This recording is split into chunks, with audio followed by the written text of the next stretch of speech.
আসসালামু আলাইকুম বন্ধুরা, আশা করি সবাই ভালো আছেন। আল্লাহর কাছে দোয়া করি সবাই ভালো থাকেন, সুন্দরভাবে খামার পরিচালনা করতে পারেন। তার জন্য সবসময় আপনাদের সবার জন্য দোয়া প্রার্থী আল্লাহর কাছে, যেন সবাই সুষ্ঠুভাবে সুন্দরভাবে খামারগুলো পরিচালনা করতে পারেন। আজকে আপনাদের কাছে উপস্থিত হলাম আমার একটি খামার নিয়ে। হ্যাঁ, এই শীতে আমাকে এক ভাই প্রশ্ন করলো যে শীতে কিভাবে খামারটা সুন্দর ও সুষ্ঠুভাবে করা যায়।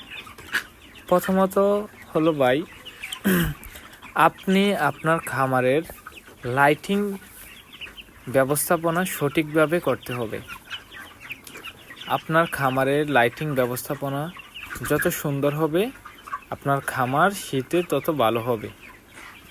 আর খামারে আপনার সবসময় লাইটিং ব্যবস্থাপনা ঠিক রাখার চেষ্টা করবেন। একটু শ্রম বেশি দেবেন শীতে, ইনশাল্লাহ ভালো হবে, ফলাফল ভালো পাবেন। আলহামদুলিল্লাহ, আজকে আমার এই খামারের বয়স হলো 25 দিন। আমার এই মুরগিটার গড় ওজন আছে আপনার 1850 প্লাস। আলহামদুলিল্লাহ, খুব ভালো একটা ওজন আসছে। আমি এই শীতে দুইটি পদক্ষেপ সবচেয়ে বেশি গ্রহণ করি। একটা হলো অ্যামোনিয়া গ্যাসটার বাইর হওয়ার ব্যবস্থাপনা একটু ভালোভাবে করে ফেলি।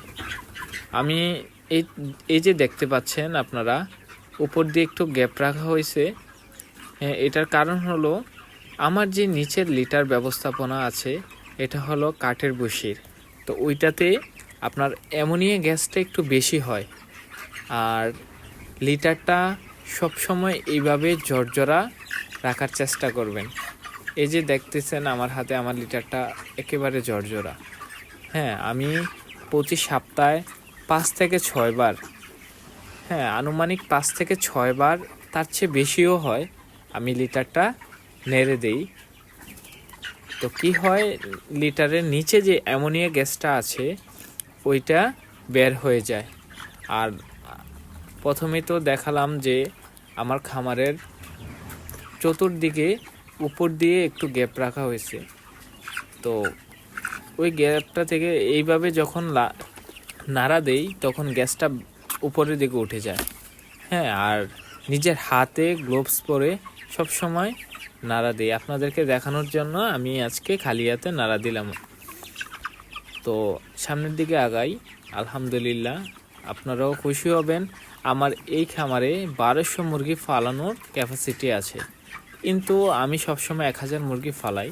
এই যে দেখছেন আমার মুরগিটা কি সুন্দর খেলা করছে।